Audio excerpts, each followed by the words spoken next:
प्रथम अध्याय के दूसरे पाद का वैश्वानर अधिकरण पर विचार कर रहे थे कि वैश्वानर शब्द वाच्य क्या है, इस पर विचार हो रहा था। तो विभिन्न प्रकार के विकल्प उठे वैश्वानर शब्द के को लेकर के कि वैश्वानर शब्द साधारण है, जाठराग्नि, भूताग्नि और देवतात्मा में, और वह आत्मा शब्द आया है तो आत्मा शब्द भी उभय साधारण है जीवात्मा परमात्मा में। इसीलिए जीवात्मा भी अपने कर्म के अनुसार भोक्ता बन सकता है, विमूढ़त्वादि बन सकता है, और वैश्वानर शब्दवाच्य अग्नि आदि जाठराग्नि इत्यादि भी लिए जा सकते हैं। तो उसका समाधान करते हुए उत्तर दिया कि नहीं, वैश्वानर परमात्मा ही हो सकता है और आत्म शब्द का मुख्य अर्थ परमात्मा ही होता है, और आगे भी बताएंगे। तो युक्ति से बताया था, तो ये 24वां सूत्र हो गया था, है ना। तो आगे कि परमात्मा ही वैश्वानर शब्दवाच्य है, दूसरा कोई भी नहीं। इस तथ्य को सिद्ध करने के लिए इस सूत्र का आरंभ कर रहे हैं। स्मर्यमाणम अनुमानम स्यादिति, स्मर्यमाणम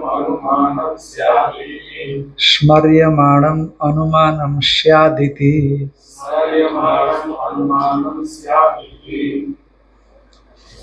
स्मर्यमाणम माने स्मृति ने जिसको कहा है, स्मृति प्रोक्तम इति स्मर्यमाणम, स्मृति ने जिसको कहा उसको स्मर्यमाण बोलते हैं। स्मृति उक्तम इति स्मर्यमाणम, स्मृति ने कहा है जिसको, वह परमात्मा ही है। का स्मृति कौन सी है? का यस्याग्नि राश्यम द्योमूर्धा खम नाभिश्चरणोक्षिति सूर्य चक्षुर्दिशा स्त्रोत्रम तस्मै लोकात्मने नमः। ये स्मृति है महाभारत। ये महाभारत के शांति पर्व में 47 से 68 के बीच का है। 47 अध्याय का 47वां चैप्टर है, उसका 68वां श्लोक है। 47 अध्याय का 68वां श्लोक है महाभारत शांति पर्व का।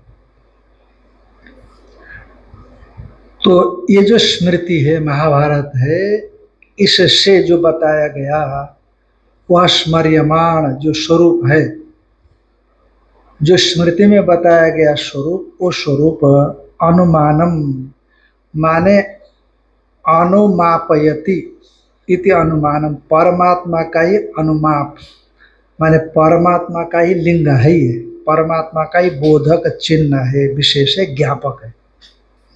अनुमानम स्यादिति, अनुमान ही है, अनुमापक होना चाहिए, अनुमापक है। इति इतश्च परमेश्वर एवं वैश्वानर, और इस हेतु से परमेश्वर ही वैश्वानर है। इस हेतु से परमेश्वर ही वैश्वानर है। यस्मात् परमेश्वरस्यैव, परमेश्वर का ही अग्नि आस्यम द्यौमूर्धा, अग्नि उसका मुख है और द्युलोक उसकी मूर्धा है। इति ईदृशम त्रैलोक्यात्मकम रूपम स्मर्यते, ऐसा जो त्रैलोक्यात्मक रूप है स्मृति ग्रंथों में ऐसा वर्णन आया है। जैसे यस्याग्नि आस्यम, जिस त्रैलोक्य शरीरी परमात्मा है उसका आस्य माने मुख अग्नि है ना, अग्नि उसका मुख है, द्युलोक उसका सिर है, और आकाश उसकी नाभि है, और चरण पृथ्वी है, और सूर्य उसका चक्षु है, दिशाएं उसके स्त्रोत्र है। तस्मै लोकात्मने नमः, ऐसे त्रैलोक्यात्मक जो परमात्मा का स्वरूप है उसको हम नमस्कार करते हैं। तो इस प्रकार से यहाँ पर परमेश्वर ही मान लेना चाहिए। कहा इति एतत् स्मर्यमाणम रूपम, इस प्रकार से स्मृति में कहा गया जो स्वरूप है वह स्वरूप मूलभूतम श्रुतिम अनुमापयत। यद्यपि यह श्रुति नहीं है, हम श्रुति के विषय में बात कर रहे हैं। अस्य वा वैश्वानरस्य अस्य अस्य वा एतस्य वैश्वानरस्य मूर्धैव श्रुतेजा चक्षुर्विश्वरूप इत्यादि जो श्रुति वाक्य, उस श्रुति वाक्य पर निर्णय करने के लिए हम उठे हैं। और आप स्मृति वाक्य को उद्धृत कर रहे हो तो कहते हैं कि एतत् स्मर्यमाणम रूपम, ये जो स्मर्यमाण रूप है महाभारत में, व्यास जी महाराज ने लिखा है महाभारत। अब व्यास जी महाराज तो अप्रामाणिक थोड़ा ही है, इसका कोई न कोई मूलभूत श्रुति होनी चाहिए। इसीलिए एतत् स्मर्यमाणम रूपम त्रैलोक्यात्मकम, ये त्रैलोक्यात्मक जो रूप है वो मूलभूतम श्रुति में अनुमापयत, और मूलभूत श्रुति का अनुमान करता हुआ,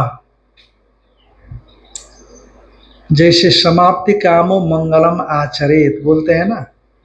यद्यपि कोई श्रुति नहीं है पर मूलभूत श्रुति का यह अनुमान कराता है। क्यों? क्योंकि जितने भी महापुरुष रहे सब के सब ग्रंथ के आरंभ में मंगलाचरण करते हैं। ग्रंथ के आरंभ में करते हैं, कितनी बार मध्य में भी करते हैं और अंतिम में भी करते हैं। इसीलिए मंगलादो मंगला मध्ये मंगलांतानि च शास्त्राणि प्रथन्ते वीर पुरुषाणि आयुष्मत् पुरुषाणि च भवन्ति, ऐसे महाभाष्य, व्याकरण के महाभाष्य में पतंजलि महर्षि लिखते हैं। मंगलादीनि मंगल मध्यानि मंगलांतानि च शास्त्राणि प्रथन्ते वीर पुरुषाणि आयुष्मत् पुरुषाणि च भवन्ति, ऐसा करके लिखते हैं। तो और जितने भी आचार्य हैं सब लोग मंगल करते हैं, इसका मतलब कोई ना कोई मंगल करना चाहिए, ऐसी श्रुति थी पर श्रुति लुप्त हो गई होगी। तो इसलिए मूलभूतम श्रुति, क्योंकि प्रामाणिक लोगों ने किया है ना मंगलाचरण, इसीलिए मूलभूत श्रुति न होने पर भी मंगलाचरण कर रहे हैं। तो मंगलाचरण करना व्यर्थ है, कर नहीं। ये वैदिक ऋषियों ने, वेद धर्म को मानने वाले ऋषियों ने मंगलाचरण को तवज्जो दी है, इसलिए मानना चाहिए कि मंगलाचरण का प्रतिपादन करने वाली मूलभूत श्रुति है। क्योंकि वेद में ना हो तो प्रामाणिक नहीं भी माना जा सकता, क्योंकि वेद ही हमारे लिए सबसे बड़ा प्रमाण है। एतत् स्मर्यमाणम रूपम मूलभूतम श्रुतिम अनुमापयेत, मूलभूत श्रुति का अनुमान कराता हुआ अस्य वैश्वानर शब्दस्य परमेश्वर परत्वे अनुमानम लिंगम गमकम शापित। ये वैश्वानर शब्द परमेश्वर परक है, इसमें अनुमान यानी लिंग यानी गमक ये हो जाता है। इति शब्द हेतु अर्थ स्याद, इति क्यों दिया का हेतु अर्थ में, अर्थात यस्माद इदम गमकम तस्मात् अपि वैश्वानरः परमात्मा एव इत्यर्थ। चूँकि ये गमक है इसीलिए वैश्वानर शब्द यस्माद इदम गमकम स्मृति रूपम तस्मात् वैश्वानर परमात्मा एवं, इसीलिए वैश्वानर को क्या समझना, परमात्मा ही समझना। क्या हमारा तस्मै लोकात्मने नमः नमस्कार किया गया है तो स्तुति मालूम पड़ रही है, वस्तु स्थिति नहीं है, ये स्तुति है। केवल एक वस्तु स्थिति होती है, एक स्तुति होती है, तो स्तुति है। तस्मै लोकात्मने नमः ऐसा कहा गया है, इसलिए इससे वस्तु स्थिति नहीं समझना कि ऐसा है कि जो है मूलभूत श्रुति का अनुमान करती है तो स्मर्यमाण रूप, ऐसा नहीं माना जाए। तो केवल स्तुति है, स्तुति में तो क्या बहुत सी चीजें बोल दी जाती है, वो वहाँ कोई जरूरत तो है नहीं। यद्यपि स्तुतिर्यम तस्मै लोकात्मने नमः इति, यद्यपि स्तुति है ये कौन, तस्मै लोकात्मने नमः, इससे मालूम पड़ता है का स्तुतित्वमपि न असति मूलभूते वेद वाक्ये सम्यक ईदृशेन रूपेण संभवति। यद्यपि स्तुति है ठीक है, फिर भी न असति मूलभूते वेद वाक्य, मूलभूत वेद वाक्य न हो ना तो वो ठीक ठीक ढंग से सादृश्य रखने वाली श्रुति नहीं बनेगी। और मूलभूत वेद वाक्य तो पीछे कहा भी पीछे आया भी था एक इसी तरह की श्रुति एक आई थी कि नहीं, बताया तो था पीछे। मुंडक में आई थी ना, मुंडक में अग्निर्मूर्धा चक्षुषी चंद्र सूर्य दिशा श्रोत्रे बाघ द्विता वेदा वायु प्राण विदम विश्वमर्ष्य पंजाम पृथ्वी हिस सर्वभूतांतरात्मा इत्यादि वहां भी आया था। तो स्तुति तुमपि न असति मूलभूते वेद वाक्य सम्यक ईदृश्यन रूपेण समभवति द्याम मूर्धानम यस्य विप्रा वदन्ति द्याम मूर्धानम यस्य विप्रा वदन्ति खाम्बै नाभिम चंद्रा सूर्यौ च नेत्रे दिशः श्रोत्रे विद्धिपादौ क्षितिञ्च स्वचिन्त्यात्मा सर्वभूत प्रणेता इति एवं जातीय का च स्मृति इह उदाहर्तव्या। अब ये भी कोई दूसरी स्मृति है। अब हो सकता है कि यह भी जो है महाभारत ही हो या महाभारत से अतिरिक्त हो।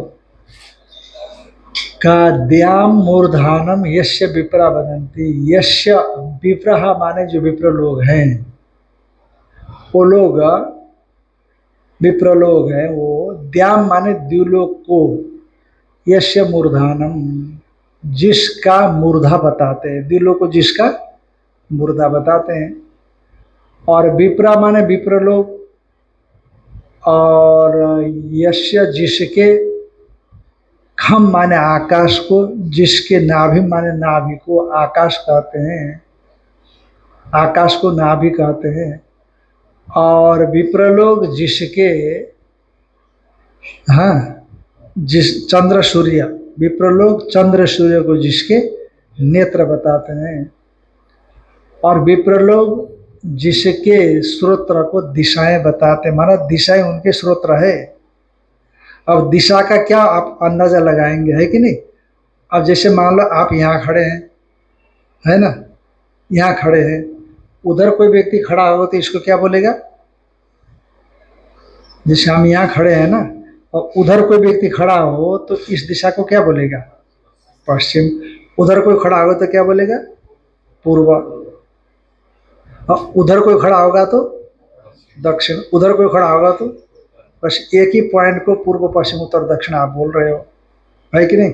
इसीलिए दिशा से भी ये संपूर्ण व्याप्त है, दिशा भी सब जगह पर मौजूद है, सापेक्ष हो गए ना दिशाएं।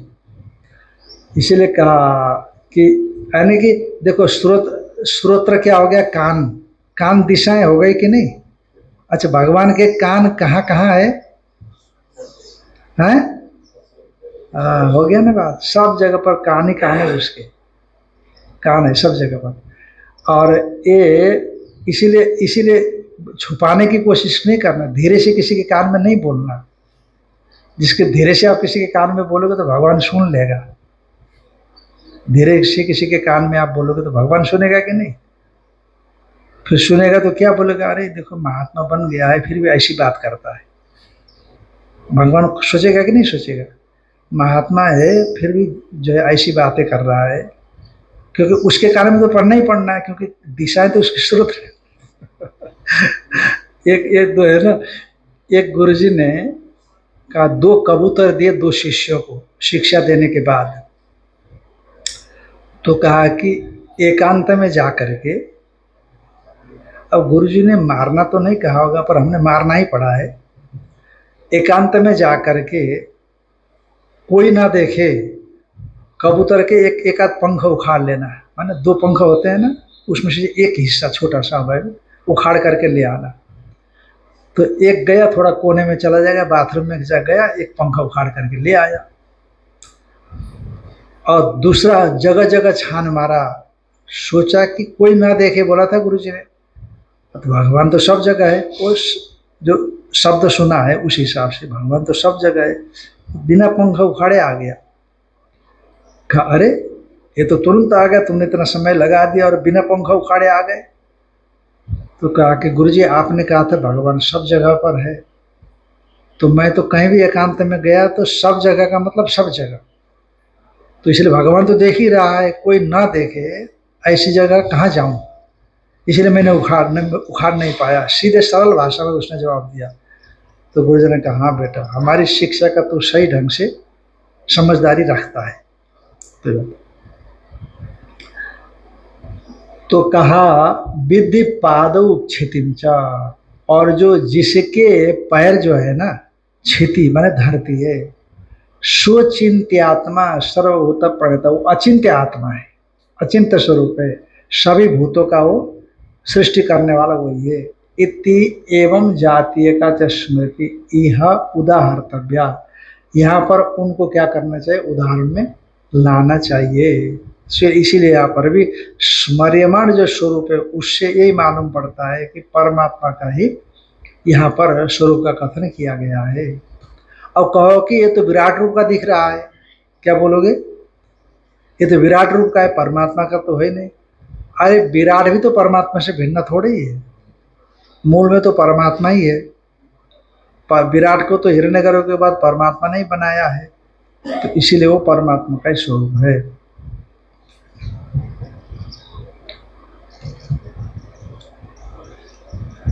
शब्दादिभ्योऽन्त प्रतिष्ठानाच्च नेति चेन्न तथा दृष्टि उपदेशात् असंभवात् पुरुषम अपि चैनम अधीयते शब्दादिभ्योऽन्त प्रतिष्ठानाच्च नेति चेन्न तथा दृष्टि उपदेशात् असंभवात् पुरुषम अपि चैनम अधीयते। तो यहाँ पर भी यही बताना है कि वैश्वानर शब्दवाच्य परमात्मा ही है, दूसरा कोई भी नहीं है। का शब्दादिभ्योंत प्रतिष्ठानाच न इति चेत, यहाँ तक पूर्व पक्ष है सूत्र में, सिद्धांत सूत्र है। शब्दादिभ्यो, शब्द से वैश्वानर शब्द और अग्नि शब्द ले लेना। वैश्वानर अग्नि, अग्नि बोलते हैं ना, तो शब्दादिभ्यो माने वैश्वानर शब्द और अग्नि शब्द आदि से जो बताया गया था, उरएव वेदिर लोमानि बर्हि हृदयम गारहपत्य मनो अन्वाहार्य पचन आश्यम आहवनीय, ये जो होमा प्राणाग्नि होत्र के विषय में वहाँ चर्चा की गई थी। तो शब्द माने वैश्वानर अग्नि शब्द, और आदि से हृदयम अग्निहोत्रम इत्यादि, हृदयम अग्निहोत्रम इत्यादि जो बताया गया है, माने अग्निहोत्र की कल्पना, यानी अग्निहोत्र कल्पनम माने यत्तद् भक्तम, जो भोजन अन्न, भक्त माने भोजन अन्न, जो कहते हैं ना बड़ा भगत है, बड़ा भगत है, बड़ा भक्त है, आदमी को भक्त कहा जाता है यहाँ पर यहाँ शास्त्र में भक्त का मतलब जो खाया जाए, भोजन जो खाया जाता है, वो ये तद भक्तम, जो भक्त है भोजन, तो उसको प्राणाय स्वाहा, अपानाय स्वाहा, व्यानाय स्वाहा, समानाय स्वाहा, उदानाय स्वाहा करके आहुति देनी चाहिए। तो किसको देंगे, खाता तो प्राण ही है ना, भूख प्यास तो प्राण को लगती है, इसलिए प्राण की आहुति। तो इस पर प्राणाहुति की चर्चा की गई है कि नहीं। तो प्राण की आहुति, तो जठराग्नि खाए हुए अन्न को पकाती है, प्राण रूप अग्नि जो भोजन करते हैं उसको हजम करती है कि नहीं। तो मैंने पूर्व पक्ष है ना, ये सिद्धांत के विपरीत ही बोलेंगे वो। इसलिए अग्निहोत्र कल्पनम माने तद यद भक्तम इति प्राण आहुति का आधार का संकीर्तन, जो खाया जाता है, जिसके लिए खाया जाता है, जहाँ पर खाया जाता है, जिसमें डाला जाता है, संकीर्तनम गृह्यते। और दूसरा चार्य किंच अंत प्रतिष्ठानात् माने पुरुषे अंत प्रतिष्ठितम वेद, पुरुष के भीतर में जो प्रतिष्ठित है ऐसा जानता है। तो इस प्रकार के कथन से जाठराग्नि को ही वैश्वानर शब्दवाच्य मान लेना चाहिए, न कि ईश्वर, न कि परमात्मा। इसीलिए वैश्वानर शब्द अग्नि के साथ भी जुड़ा हुआ है और अग्नि शब्द तो अग्नि है ही, और जाठराग्नि को भी अग्नि शब्द से कहा जाता है। और यहाँ पर प्राणाग्निहोत्र की चर्चा की गई है, तो जाठराग्नि ही भोजन हजम करती है, जाठराग्नि में हम भोजन डालते हैं। तो इसलिए शब्द माने वैश्वानर शब्द, अग्नि शब्द और प्राणाग्निहोत्र इत्यादि जो शब्द है, इन शब्दों से और साथ साथ में अंत प्रतिष्ठानत्व, परमात्मा के अंदर थोड़ी बैठेगा, परमात्मा तो सर्वव्यापक है, और जाठराग्नि अंदर ही बैठती है, शरीर के अंदर ही जाठराग्नि होती है। इन हेतुओं से यहाँ पर जाठराग्नि की चर्चा की गई है, न कि परमात्मा की। इति चेत न परमात्मा इति चेत अत्र जाठराग्नि एव उच्यते, न परमात्मा इति चेत, परमात्मा का कथन नहीं किया गया है इन हेतुओं से। यदि ऐसा कहते हो का न, ऐसी बात नहीं। तथा दृष्टि उपदेशात, माने जाठ, जैसे शालग्राम प्रतीक विष्णु की उपासना होती है कि नहीं, शालग्राम प्रतीक मनो ब्रह्म इत्युपासित, शालग्राम विष्णु इत्युपासित, शालग्राम को विष्णु समझ कर उपासना करना, मन को ब्रह्म समझ कर उपासना करना, इत्यादि इत्यादि आया कि नहीं, प्रतीक उपासना। उसी तरह से जाठराग्नि प्रतीक वैश्वानर माने परमात्मा की उपासना, ऐसा समाधान देंगे आगे, उसी में उत्तर है। तथा दृष्टि उपदेशात, तो जैसे शालग्राम में विष्णु दृष्टि, मन में ब्रह्म दृष्टि प्रतीक उपासना में, उसी तरह से जो जाठराग्नि उसमें ब्रह्म दृष्टि। अहम वैश्वानरो भूत्वा, वैश्वानर अग्नि होकर के जो भोजन हजम करने वाला है, अग्नि थोड़ी होता है परमात्मा। ध्यान में आए कि अग्नि तो उत्पन्न विनाशी है, शरीर चला गया तो अग्नि भी चली गई, तो परमात्मा में चला गया क्या।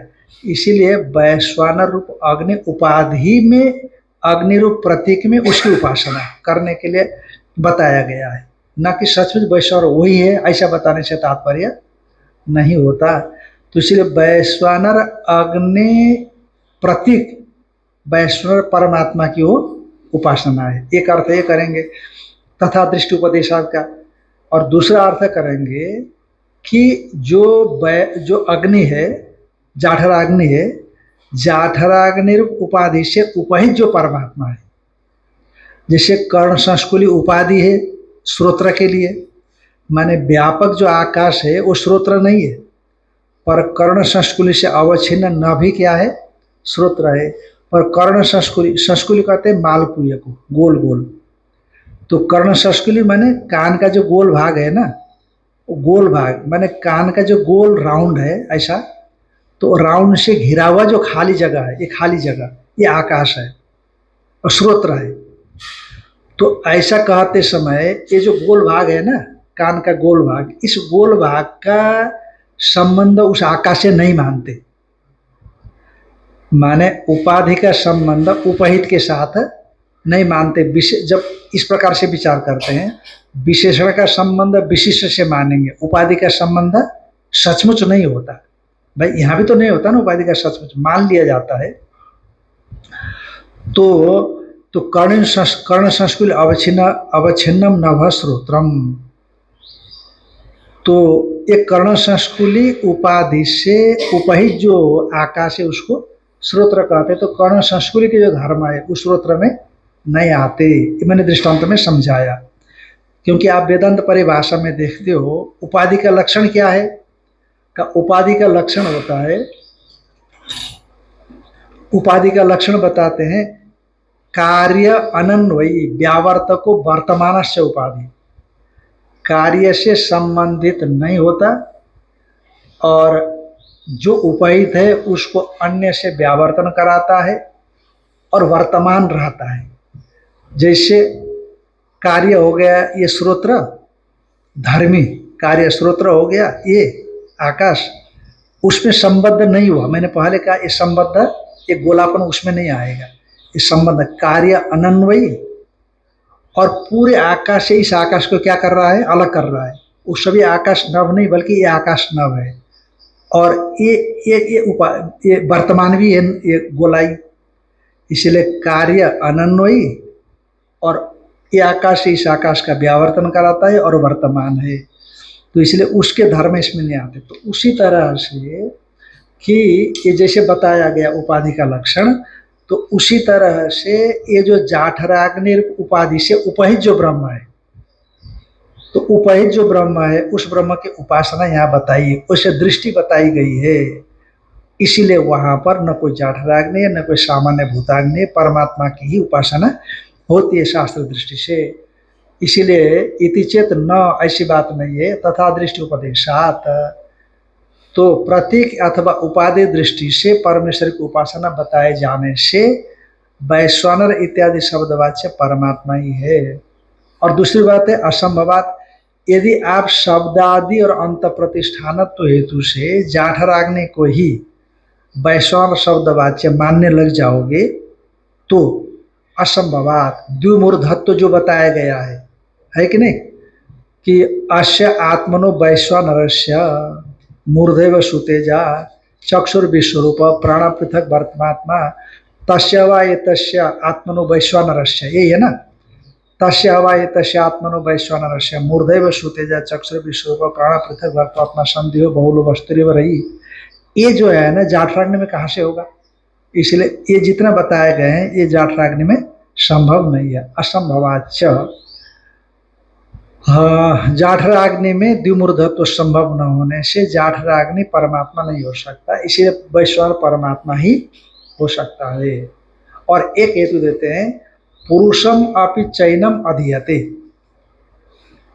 पुरुषम अपि चैनम अधीयते, और एनम माने इस वैश्वानर को, पुरुषम माने पुरुष भी कहते हैं, कोई शाखा जो शाखा वाले हैं, अधीयते माने शाखिन, किसी किसी शाखा में इस प्रकार का पाठ है, क्या पुरुषम, ये वैश्वान पुरुष है, पूर्णत्वात् पुरुष, पुरुष है पुरुष, चेतन को बोला जाता है कि नहीं, जाठराग्नि तो चेतन है ही नहीं, वैश्वानर तो चेतन है, अतएव ये पुरुष का कहा गया है किसी शाखा विशेष में, अतएव ये वैश्वानर क्या है, परमात्मा ही है।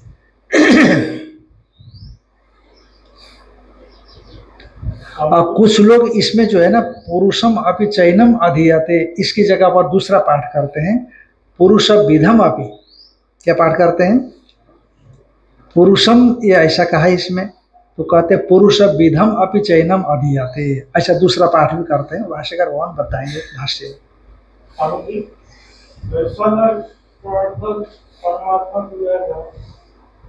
परमात्मा का अर्थ विराट को लिया गया, परमात्मा का अर्थ प्रत्येक आत्मा को क्यों नहीं, तो प्रत्येक आत्मा में ये सब कुछ उपासना है ना, क्या है ये, वैष्णव विद्या उपासना है।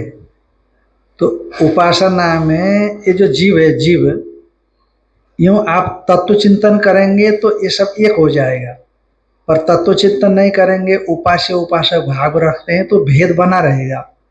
तो इसलिए जीव उपासक होता है और परमात्मा उपास्य होता है, इसलिए परमात्मा उपास्य होता है और ये विशिष्टताओं से उसकी उपासना करनी है। और लोक में इन विशिष्टताओं से विशिष्ट प्रत्येगात्मा नहीं दिखाई पड़ता, इसलिए उसको न लेकर के किसको लेते हैं, क्योंकि इतने व्यापक ये प्रत्येगात्मा नहीं होता ना।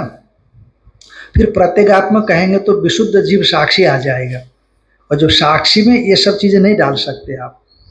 तो ईश्वर या परमेश्वर जो उपाधि से विशिष्ट है उसको बताना होता है। प्रत्येगात्मा और ब्रह्म जिनमें उपाधियां नहीं है उनकी एकता होती है। हमको एकता नहीं करनी है, हमको भेद ही रखना है, क्योंकि उपासना करनी है ना। यहाँ पर उपास्य उपासक भाग बिना भेद का नहीं होता। हाँ, भेद होते हुए भी अंग उपासना करना है, भेद होते हुए भी अंग उपासना करना है, पर जब तक शरीर रहेगा तब तक शरीर हिरण्यगर्भ रूप में नहीं बनता, शरीर छूटने के बाद ही बनेगा। जैसे शिक्षा में होता है ज्ञात से अज्ञात की ओर, हाँ शिक्षा में होता है ज्ञात से अज्ञात की ओर। हाँ, मैं जो चीज पता है वो बताते हैं, फिर अज्ञात की ओर ले जाते हैं। हाँ, अज्ञान में हम तो अपने को जानते हैं, ये ठीक है, हम अपने को जानते हैं जीवात्मा हूँ मैं इन द्विमूर्धत्व से विशिष्ट मैं नहीं हूँ, हम जानते हैं। पर परमात्मा द्विमूर्धत्व से विशिष्ट है ऐसा शास्त्र से जाना, पर वही द्विमूर्धत्व विशिष्ट परमात्मा मैं हूँ, इस प्रकार से उपासना करना। का अत्राह न परमेश्वरो वैश्वानरो भवितुमर्हति, परमेश्वर वैश्वानर नहीं हो सकता। कहते किस हेतु से? शब्दादिभ्यो अंत प्रतिष्ठान से, ये दो हेतुओं से, शब्दादियों से और अंत प्रतिष्ठानत्व रूप हेतु से। तो अब इसका व्याख्यान करते हैं। शब्दस्तावत वैश्वानर शब्द न परमेश्वरी समवती। पूर्व पक्ष है, ध्यान रखना, सिद्धांत और पूर्व पक्ष में खिचड़ी नहीं बनाना।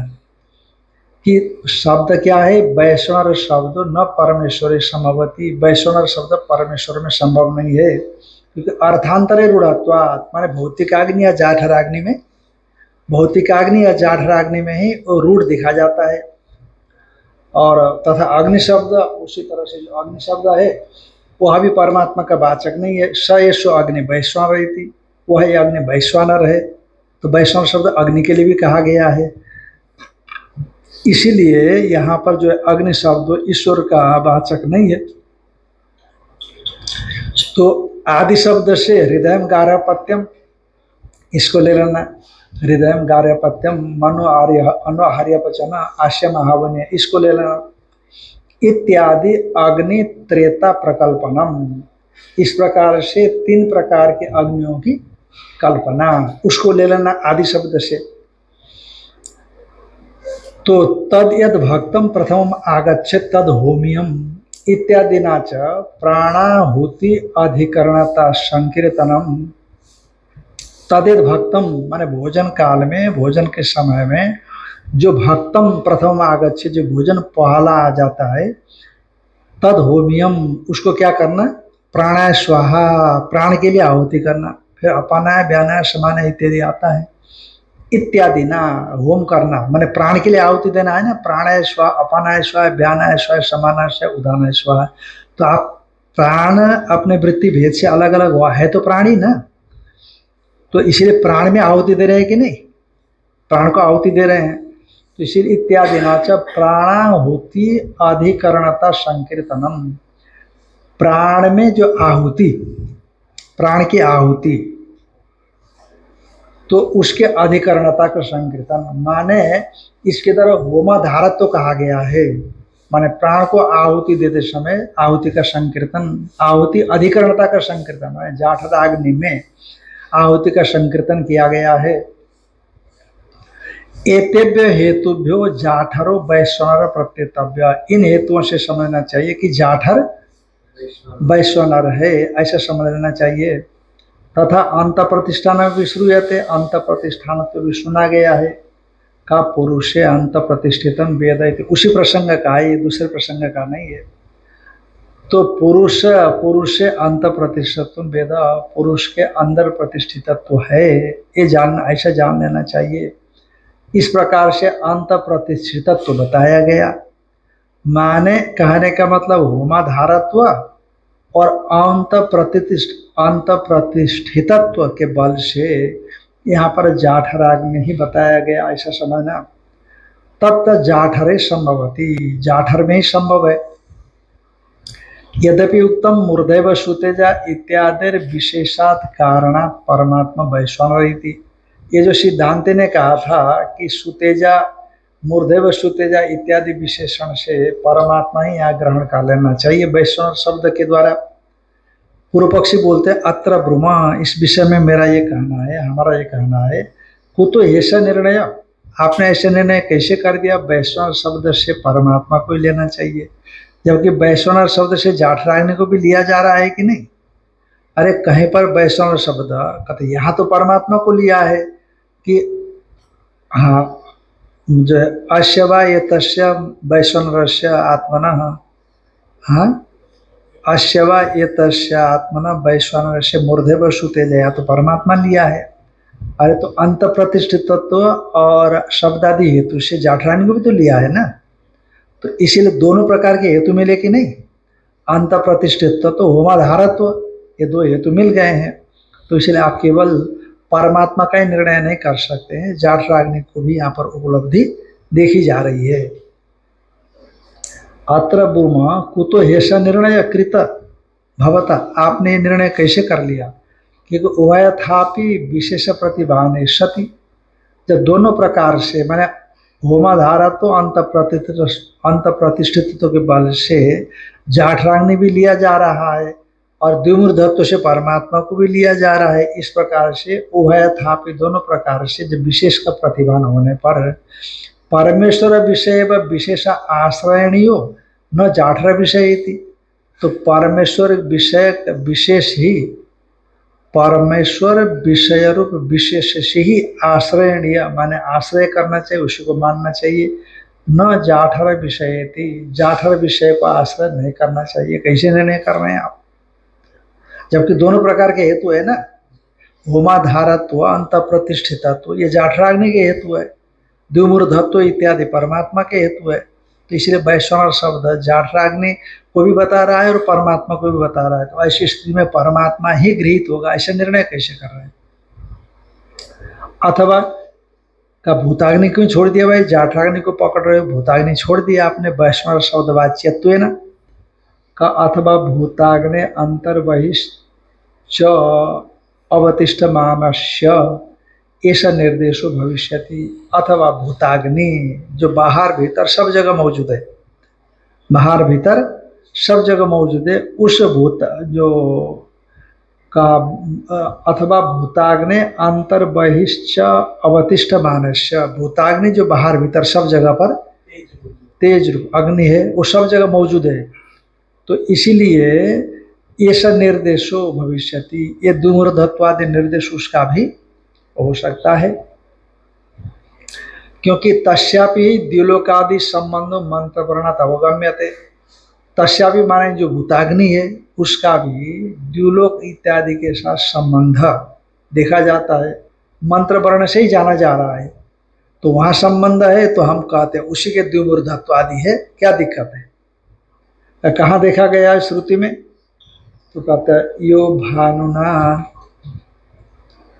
पृथिवीं द्याम उत इमाम आतताना रोदसी अंतरिक्षम इत्यादौ। कहा कि यो माने जो भूताग्नि है, भानुना माने सूर्य रूप से, आदित्य रूप से, भानुना माने भानु रूप से जो भूताग्नि है। अरे भूताग्नि भी तो भूताग्नि है और भानु भी अग्नि है, तेज है दोनों। यो भानुना जो भूताग्नि भानु के रूप में, तेज के रूप में, प्रकाश के रूप में, पृथिवीम द्याम उत इमाम आतताना, इमाम पृथिवीम, पृथ्वी सन्निकृष्ट है ना, इसलिए इमाम पृथिवीम इस पृथ्वी को, और द्याम माने द्युलोक को, और रोदसी, रोदसी माने अंतरिक्षम, रोदसी का अर्थ अंतरिक्ष समझना। द्यावा और पृथ्वी इन दोनों के बीच के भाग को अंतरिक्ष कहा जाता है, उसी को रोदसी कहा जाता है। तो इसीलिए ये जो भूताग्नि है, ये भूताग्नि भानु रूप से माने आदित्य रूप से इस धरती को और द्युलोक को, और धरती और द्युलोक के बीच का रोदसी अर्थात अंतरिक्ष को प्रकाशित कर रही है। कौन, भूताग्नि प्रकाशित कर रही है, ऐसा कहा गया है। तो जब प्रकाशित कर रही है तो ये वहाँ तक होगी ना, व्यापक होगी तभी प्रकाशित करेगी। जब वो व्यापक है तो इसी के द्विमूर्धत्व इत्यादि कल्पना क्यों नहीं कर सकते आप। इसलिए अथवा भूताग्नि को ले लेना वैश्वानर शब्द के द्वारा, जाठराग्नि को ले लो वो तो हो ही रहा है, परमात्मा को ले लो वो भी बन रहा है, भूताग्नि भी आप ले सकते हो। पर ये निर्णय नहीं कर सकते आप कि जो है ये द्विमूर्धत्व को लेकर के परमात्मा ही ग्रहण करना चाहिए, ऐसा निर्णय नहीं कर सकते।